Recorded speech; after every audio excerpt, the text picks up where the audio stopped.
bienvenue dans les podcasts de l'Oasis à Morges.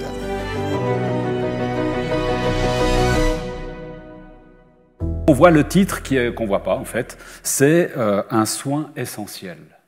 Et je crois qu'on a besoin des fois, souvent, moi, vous savez, je vous invite un peu à bouger, aller en avant, il faut, voilà, vous me connaissez maintenant un petit peu, hein.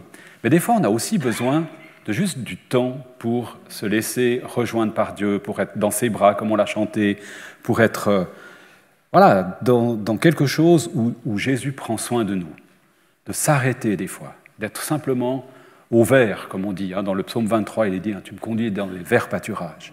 Ce matin, j'aimerais qu'on prenne ensemble ce texte assez connu, je crois, qui se trouve dans Jean 10, et on prendra les versets 14 à 18. On va le lire ensemble, et c'est Jésus qui nous parle, en fait, qui parle à nos cœurs. Hein. Moi, je suis le bon berger. Je connais mes moutons, et ils me connaissent. De même que le Père me connaît, et que je connais le Père. Et je donne ma vie pour mes moutons. J'ai encore d'autres moutons qui n'appartiennent pas à cet enclos, je dois aussi les conduire. Ils écouteront ma voix, ils deviendront un seul troupeau avec un seul berger. C'est pour cette raison que le Père m'aime, parce que je donne ma vie pour ensuite la recevoir à nouveau. Personne ne me prend la vie, mais je la donne volontairement. J'ai autorité pour la donner et j'ai autorité pour la recevoir à nouveau. Cela correspond au commandement que mon Père m'a donné. Parce qu'on sait que Dieu... Pardon, on ne va pas aller trop vite. Je trouve ce texte juste magnifique et fort. En fait, on sent cette relation d'intimité à la fois entre Dieu et son Père, mais aussi dans cette même intimité entre moi et lui, entre toi et lui, en fait. C'est ce qu'il cherche, hein, ce cœur à cœur avec nous. Alors, j'aimerais vous passer un petit extrait vidéo du film qu'on a vu la semaine passée à l'Odéon, Chosen. Si jamais c'est demain soir, encore, il y a la suite, les épisodes 3 et 4. On va passer sa vidéo, il va y avoir un peu de son avec. Je vous invite à l'écouter et à la regarder. Parce qu'on sait que Dieu se préoccupe plus des malades que des gens en bonne santé. Laissez-moi vous donner un exemple. Y a-t-il des bergers parmi vous? Oui, moi. Ah, bienvenue. Nous sommes honorés de t'avoir parmi nous. Les bergers occupent une place particulière dans mon cœur. Qui surveille ton troupeau en ce moment? Mon frère, on le fait à tour de rôle. Combien de brebis? J'en ai 100, Rabbi. Supposons que l'une d'elles s'écarte du chemin. Que fais-tu? Je vais la chercher pour la ramener, bien sûr. Bien sûr. Mais que fais-tu des 99 qui restent? Je dois les laisser. Je ne peux pas me permettre de perdre une bête. Et si tu la retrouves? Je la mets sur mes épaules et je la ramène à la maison. En faisant sûrement un petit pas de danse. Et tu réponds quoi à tes amis qui s'inquiétaient pour toi? Réjouissez-vous avec moi, j'ai retrouvé ma brebis égarée. Vous entendez ce qu'il vient de dire? Cette brebis égarée lui procure plus de joie que les 99 autres qui ne se sont pas égarés. Ainsi, ce n'est pas la volonté de mon Père qu'un seul de ses petits ne se perde. De la même façon, je vous le dis, il y aura plus de joie dans le ciel pour un seul pécheur qui se repent que pour 99 justes qui n'ont pas besoin de repentance. Je crois que c'est toujours intéressant aussi des fois de le entendre ou de le voir ou sous un autre angle, d'une autre manière en fait. Hein. Donc, tous ces textes, souvent sont bien connus. Ce que j'aimerais vous inviter, c'est à sortir un petit peu du cliché en fait. Hein. On n'est pas des moutons bêlants, bêtes, stupides qui suivent comme ça sans rien comprendre, sans rien voir, juste parce que quelqu'un marche devant nous, on le suit. Je ne crois pas que c'est ça en fait la relation que Dieu désire avec nous, que Jésus désire avec nous. Il désire autre chose, une relation plus d'intimité, aller un petit peu plus loin. Hein. Je crois qu'il y a quelque chose dans cette parabole qui nous invite à rendre visible ce qui est invisible, à dépasser un petit peu le concept du mouton et du berger, en fait. Hein. Je crois que Dieu établit un royaume sur la terre. Il nous invite à y entrer. Il nous invite à cheminer avec lui dans ce royaume. Et puis, Jésus en est le roi, en fait. Le roi des rois. Le Seigneur des seigneurs, celui qui a tout créé, c'est lui, en fait. Hein. On l'a chanté tout à l'heure.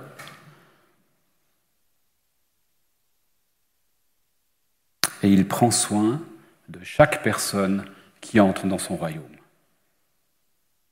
Et quand j'ai repris un petit peu ce matin ce texte pour essayer de me le remettre un peu en tête, parce que comme on a vécu une semaine relativement bien remplie, tout s'est un peu succédé comme ça, je me disais il faut reprendre un peu de temps. Et en même temps, j'ai pensé à toutes ces personnes au Maroc. Alors voilà, plus de 2000 morts en fait. Je ne sais pas si on arrive à se rendre compte du nombre de familles impactées par ce tremblement de terre. Et je me disais, mais on chantait tout à l'heure, je lève les yeux vers le Seigneur, enfin, vers les montagnes, d'où viendra le secours. Je pense qu'il y en a bien quelques-uns qui sont dans cette situation aujourd'hui. Alors on ne peut pas faire grand-chose, on est d'accord, mais je sais pas, il y avait quelque chose sur mon cœur qui était comme attristé finalement dans cette catastrophe, quoi.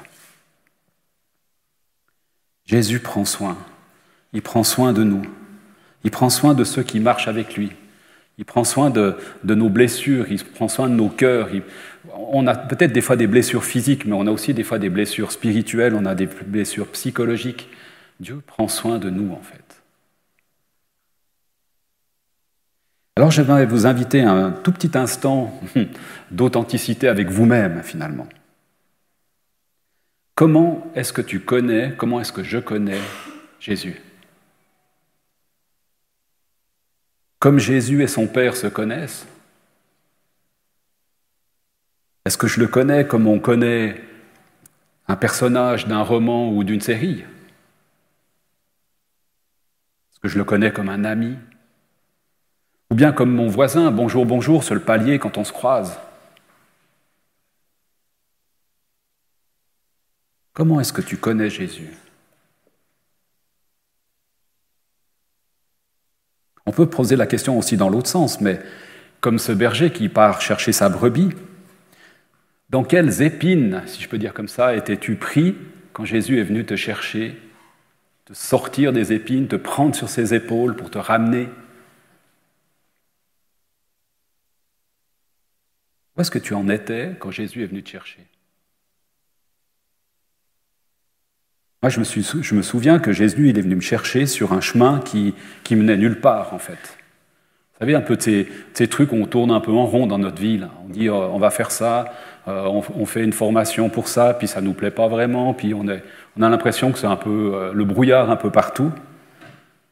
Et puis tout d'un coup, cette rencontre qui donne un sens, qui donne une orientation, qui a donné une direction, en fait, dans mon existence.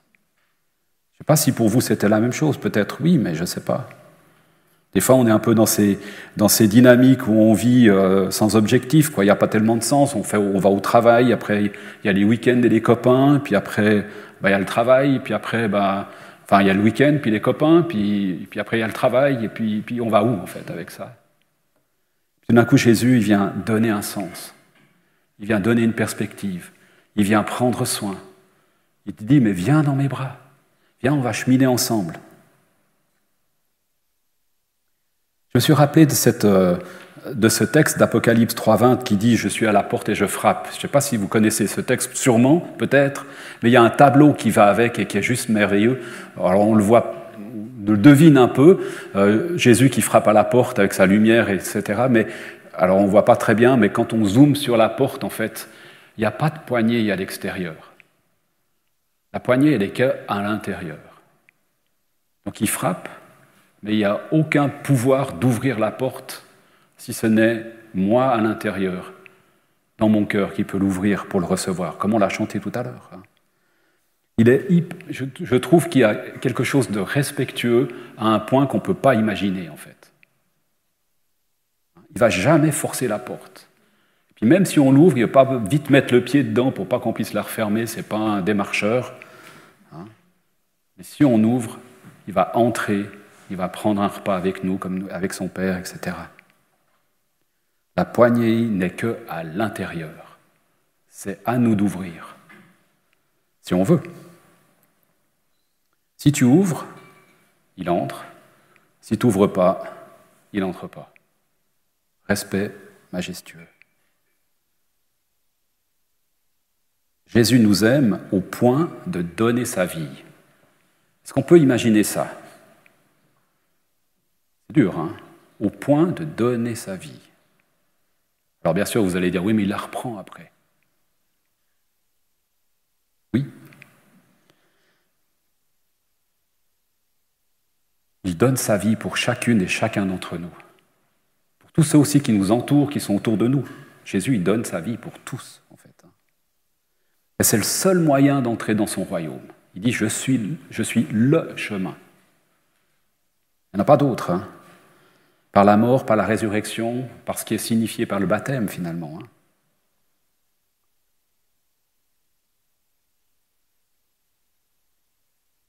C'est simple. C'est bizarre, ça. Ça marche plus, là. Ah, voilà, ça remarche de nouveau. C'est pas toujours simple, la technique, par contre. C'est simple, en fait. Ce qui ne veut pas dire que c'est forcément facile. Je ne sais pas si je vous l'ai déjà dit, mais moi j'ai appris la différence entre simple et facile quand j'ai appris l'hébreu. Parce que notre prof d'hébreu, à la première leçon, il nous a dit « Vous verrez, l'hébreu, c'est simple ». Effectivement, c'est simple. Grammaticalement parlant, c'est simple. Mais je peux vous dire, c'est pas facile. C'est pas facile. Donc j'ai appris la différence entre simple et facile. Comme quoi, on peut des fois... Voilà. Mais ce que nous dit Jésus ce matin, c'est qu'il se laisse connaître. Même il se révèle des fois. Il se révèle à nous. Et puis il nous dit, mais suis-moi, quoi. Viens avec moi, ou bien je vais venir avec toi. On va cheminer ensemble. Ça paraît évident, on connaît tout ça. Est-ce qu'on le vit ? Est-ce que je le vis vraiment ? Authentiquement ? Ou bien je sais que je vais y arriver, quoi. J'ai les capacités, j'ai une formation, j'ai fait un diplôme, j'ai un master, j'ai un CFC, j'ai un machin, un truc. Donc je sais. Est-ce que j'ai besoin de Jésus encore là-dedans ? Hier, on était avec des conseils d'église dans une formation qu'on leur donne. Et puis, on leur donne des outils comme ça au fur et à mesure des rencontres. Et puis, ils en font quelque chose. C'est leur responsabilité d'en faire quelque chose. Et puis, la fois d'après, on fait un petit débriefing de ce qu'ils ont réussi à faire et puis où ils ont eu des problématiques et tout. Et ce que j'ai trouvé juste merveilleux, c'est qu'on peut avoir des super outils, des super connaissances, etc. Et puis tout d'un coup, on voit que ça vient se conjuguer avec l'action de l'esprit. Et là, il se passe des choses juste magnifiques. Des choses qu'on n'aurait jamais pu imaginer. J'ai accompagné une communauté il y a quelques années. Moi, quand on a arrêté l'accompagnement, parce qu'on était au bout de ce qu'on pouvait faire, on s'est dit, bon, bah, dans une année, c'est fini, quoi.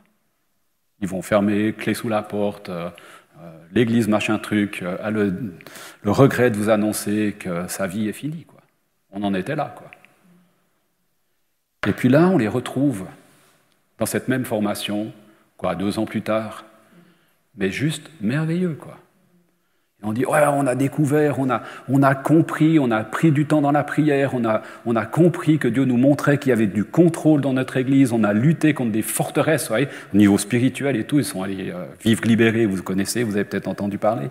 Ils sont entrés dans cette démarche-là, et voilà, c'est la vie qui éclate dans cette communauté, quoi. Donc quand il y a comme ça l'action de l'esprit avec des outils qui ont été donnés, puis l'action de l'esprit en même temps, tout d'un coup il se passe des choses géniales, quoi. Donc on peut avoir toutes les qualifications, on peut avoir tous les diplômes qu'on veut, mais c'est quand il y a cette conjonction qu'il y a vraiment des choses du royaume qui peuvent se passer. Et Jésus nous dit, mais suis-moi, c'est moi le berger. C'est moi qui sais le chemin. C'est moi qui suis le roi du royaume. Et je veux prendre soin de toi. Je veux prendre soin de toi. Est-ce que tu es d'accord de me laisser te soigner ?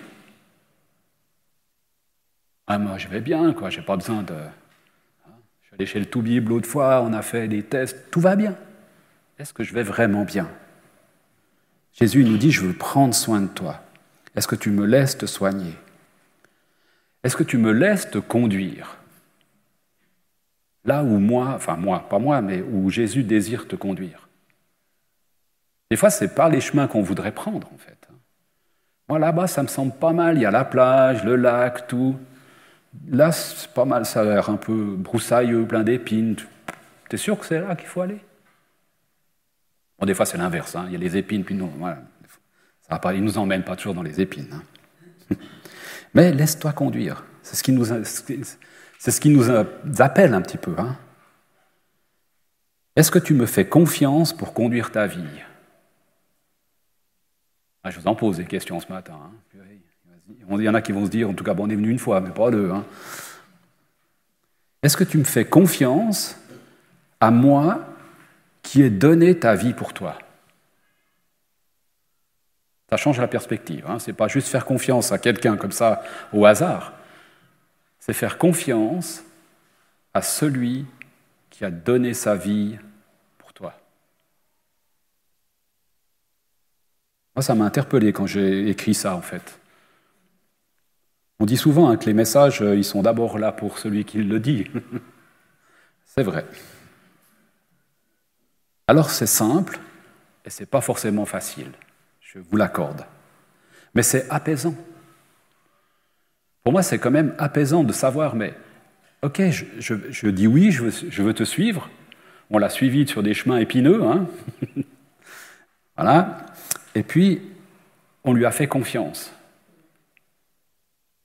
Il nous a sorti des épines, finalement. C'est quand même le créateur de l'univers, on l'a chanté avant, Pascal l'a relevé. Hein. C'est à lui qu'on fait confiance, quand même. C'est pas rien, quand même, ou bien. Alors, pour continuer, j'aimerais vous donner, ou nous redonner, peut-être que vous les avez déjà vues, mais deux petites images. Deux images de la manière dont des bergers prennent soin de leurs troupeaux. Alors, en Angleterre, c'est plutôt comme ça, vous voyez, c'est les barrières autour, on voit un peu le barbelé, on voit les moutons, ils sont pas mal, hein. Ils sont dans un enclos, en fait, hein, enfermés comme ça. Alors, ça les protège, ils sont protégés, il n'y a pas les prédateurs qui peuvent venir facilement, les barbelés et tout. Mais en même temps, ils ne peuvent pas beaucoup sortir, en fait, hein. Et puis quand on les a mis dans l'enclos, ils sont dans celui-là, puis ils ne sont pas dans un autre, puis ça augmente un peu. Puis il y a une autre manière d'aborder comment garder les troupeaux, ça se passe en Australie. Alors ce n'est pas la Suisse, mais voilà, enfin, je prends les exemples que je peux trouver. En Australie, ça se passe comme ça, en fait. Au fond, là-bas, si vous regardez là-bas au fond, là, il y a une oasis. Ah, c'était facile, je suis d'accord. Et puis les moutons, ils sont tous là autour. Parce que s'ils vont dans le désert, s'ils partent trop loin, ils vont mourir de toute façon parce qu'il n'y aura rien à boire. Donc ils ont besoin de l'eau. Donc il y a un point d'eau et ils sont là.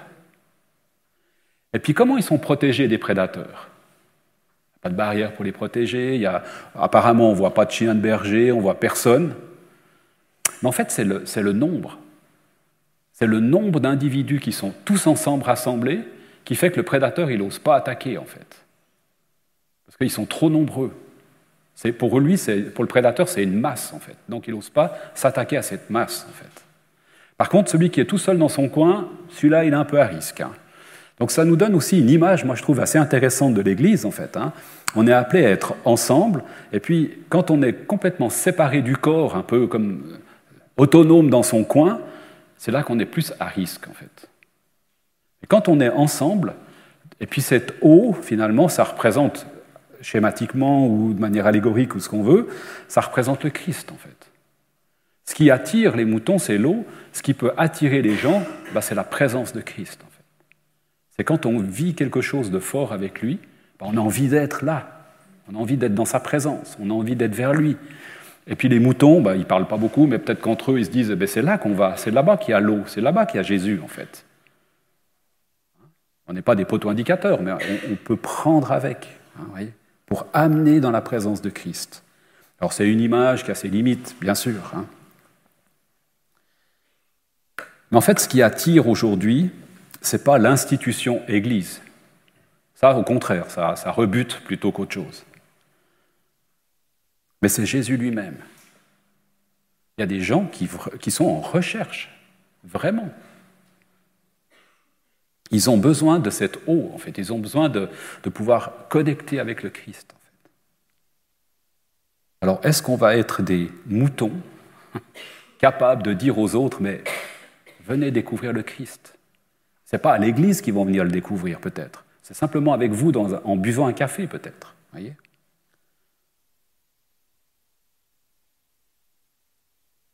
Il y a plus de joie dans le royaume de Dieu pour un seul pécheur qui entre dans le royaume que pour 99 justes.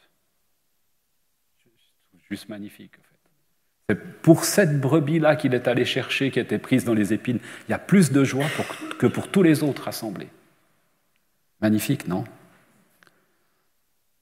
Alors, pour conclure, je dirais, mais en chemin, laisse-toi conduire par Jésus. En chemin, laisse Jésus te soigner, prendre soin de toi. Il y a des moments pour être dans l'enclos, puis il y a des moments pour être en route avec lui. Il y a des temps pour marcher avec Jésus dans des chemins inconnus de nous, mais connus par lui. Est-ce que tu fais suffisamment confiance à celui qui a donné sa vie pour toi pour le laisser conduire ta vie et prendre soin de toi ? J'aimerais qu'on relise ensemble juste ce passage que je vous ai lu avant, qui nous dit ceci: « Je suis le bon berger, je connais mes moutons, il te connaît. Et ils me connaissent, de même que le Père me connaît et que je connais le Père. Et je donne ma vie pour toi, pour mes moutons. J'ai encore d'autres moutons qui n'appartiennent pas à cet enclos.